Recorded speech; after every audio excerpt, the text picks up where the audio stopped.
Grief doesn't just come when someone dies. If you grew up with childhood trauma, grief hits when you realize the life you needed as a kid, maybe more safety, more love, more protection, never happened. And that loss can feel like you're dying sometimes because it's invisible and almost no one around us even sees it. And that's what makes it so hard, is you can be moving along in your life, functioning, and then out of nowhere, you see something that reminds you. Someone with, that kind of mom who calls just to check in on them, or a father who shows up for his kid's graduation, or a partner who feels steady and dependable. And that's when it hits you, that gap between what you should have had and what you actually got. That's grief. Not the kind that people send flowers for, but the grief of a life that whole parts of what you're capable of, never got developed because you were a kid and no one gave you what you needed for it to develop naturally.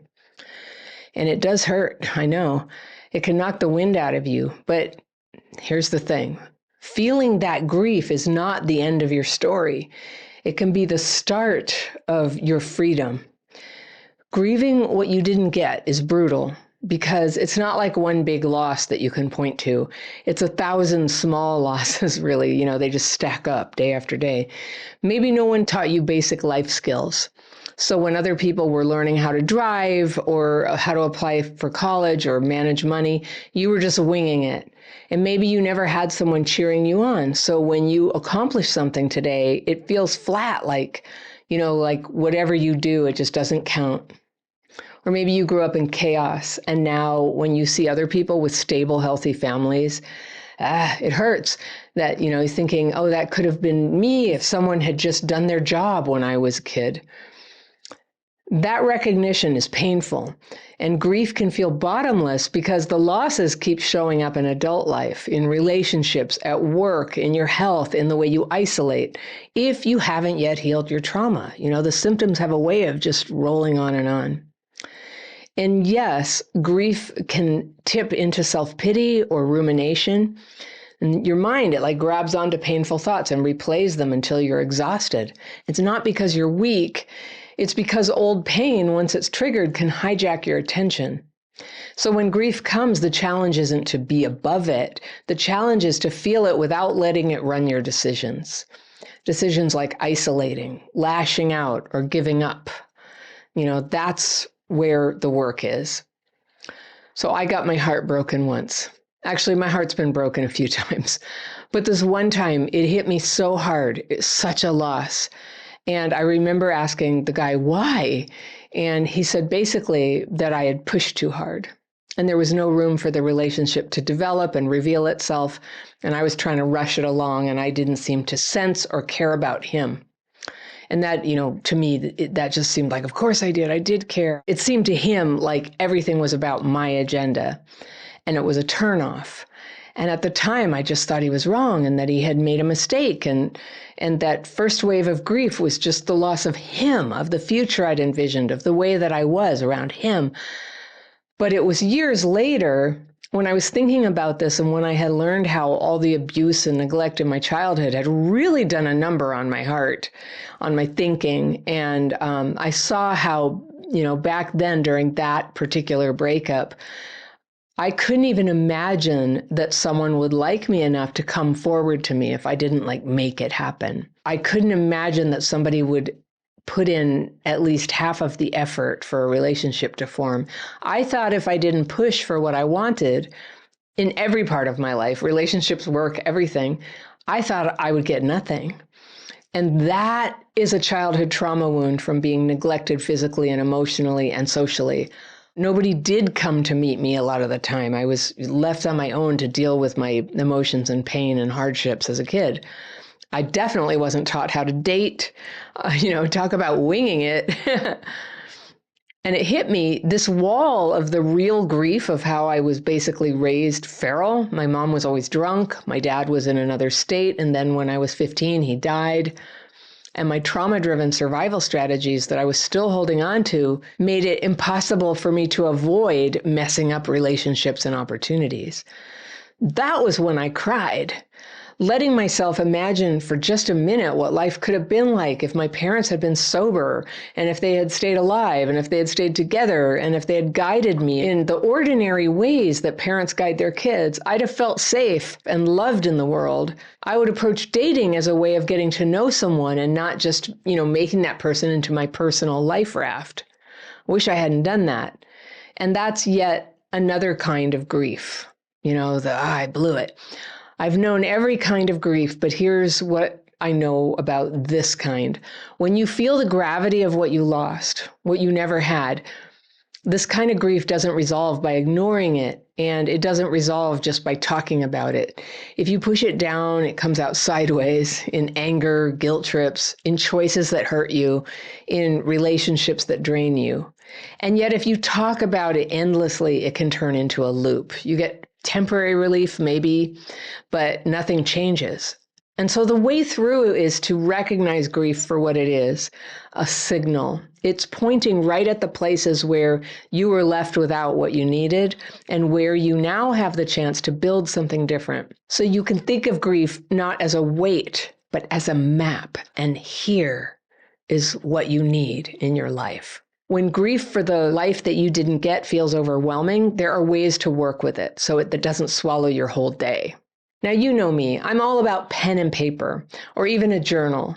And what I want you to do is just, get something to write on and name it. Write it down, what you lost. Instead of carrying a vague heaviness, say it straight. I didn't get a safe home. I didn't have support to try new things. Or I didn't have someone protecting me from dangerous people.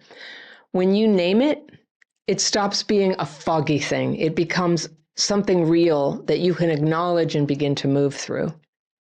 Second, notice where grief is leaking into your present time. Does it show up when you avoid people who care about you? When you downplay your accomplishments? When you shut down or get negative in relationships because you're convinced the relationship's going to fail no matter what you do? Spotting where your grief is steering your behavior gives you a chance to interrupt the pattern. All right, third, take an action that builds what was missing. If you grew up without encouragement, invite a friend to celebrate an accomplishment with you. It doesn't have to be a big thing, just a cup of tea together where you clink your cups and you say, well done. You acknowledge the accomplishment. Now, if you grew up without stability, set up one tiny routine, like a regular bedtime or a morning walk. These aren't fixes for the past, but they are bricks in building a life with the structure that you've always craved. Structure is your friend when you've had trauma. Structure helps you stick to guidelines, even when you're sleepy, even when you're not really thinking about it, and definitely when pain comes up and dysregulation and starts to feel like a little tsunami that's going to throw you off your path. All right, fourth, break the pull toward isolation. Grief makes you want to disappear, to stay out of sight, but isolation deepens the ache. So take a step toward connection, answer a text, make a phone call, sit with people at a meeting or a group. Connection, even in small doses, makes grief easier to carry. Now, connecting with people can be very tricky for those of us who grew up with trauma. And if you think that may be what's going on with you, that past trauma is affecting your ability to connect, I have a quiz you can take. It lists a series of signs that early trauma is in fact affecting you in that way. And I'll put a link to that free download in the first line of the description section below this video, so you can find it there. All right, fifth, give grief a boundary. You don't need to grieve all day. Set aside a time, maybe 10 minutes in the evening. This is very good after breakups, by the way. You just don't think about it. Give yourself a time. Now you get to think about it. Let yourself feel it, write about it, cry if you need to, and then give yourself permission to step back into the rest of your life. And this way, grief has a place, but it doesn't just take over everything. Sixth, watch for covert avoidance. Sometimes feeling sad and empty inside, which can be how grief feels, gives you the urge to overwork, overhelp, scroll endlessly, binge on TV, anything to stay one step ahead of the sadness. But avoidance doesn't heal it. Pay attention when your distractions become constant. Like a little distraction is a lovely thing, but if it's all the time, that's usually a sign that you're trying to outrun your grief. And it doesn't feel good, does it? What doesn't feel good probably isn't good. This kind of grief is tricky because it doesn't always knock you flat or justify time off from work the way the loss of a family member would do. It's more of a haunting sadness. It's like a wave that comes out of nowhere, and it leaves you with that heavy thought, I should have had more than this. I needed more than I got. And it's hard to carry because it doesn't have an endpoint. There's no funeral, no set time when people gather around you with casseroles and sympathy cards. This grief is invisible. It just comes up when you least expect it, at work, at a family gathering, when you see someone else getting what you never had. And that's why it can mess with your functioning.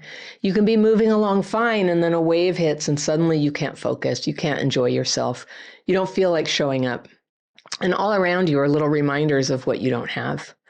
And if you don't work with grief when it shows up, it doesn't just vanish. It tends to show up in other ways, lashing out at people who care about you, numbing out with food or screens, or cutting yourself off from relationships.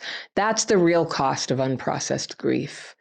Grief for the life you didn't get can feel pointless, right? Like just another punishment on top of everything else. But it's not pointless. It's real, and it's showing you where the holes are.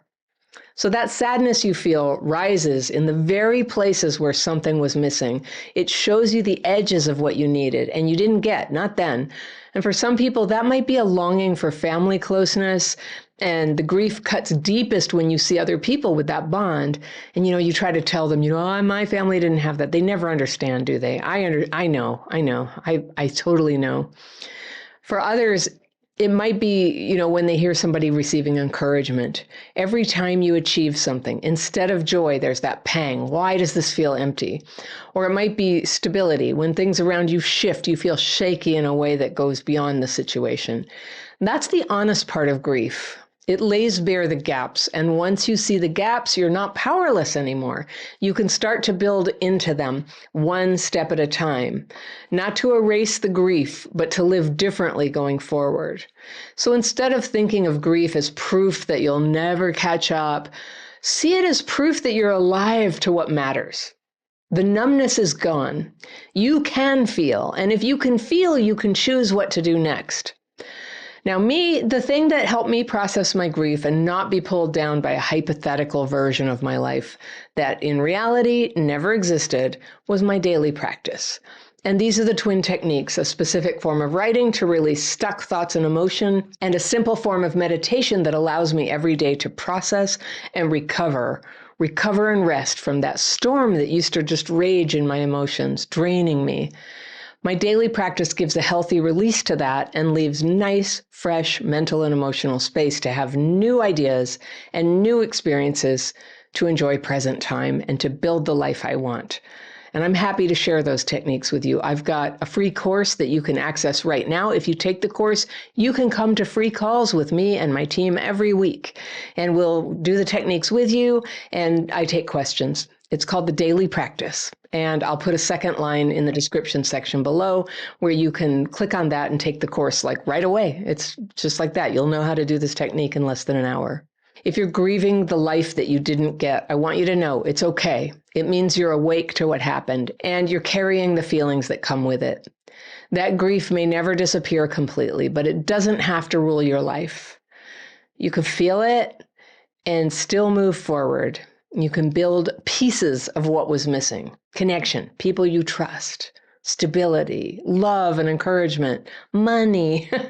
Even if you start small and every time you take one of those steps, you're no longer just surviving the past. You're creating a different future. Everything about your healing depends on this shift. So when grief comes, let it come. Say hello to it. Don't fight it, and don't let it dictate what you do next. Keep going. Keep building, because what you didn't get back then, you can begin to create now. And I'm here to tell you, it is a good life. If you like this video, I've got one that you're going to love right here, and I'll see you very soon. If you keep using isolation to manage your CPTSD triggers, just about every option in your life will gradually close off to you.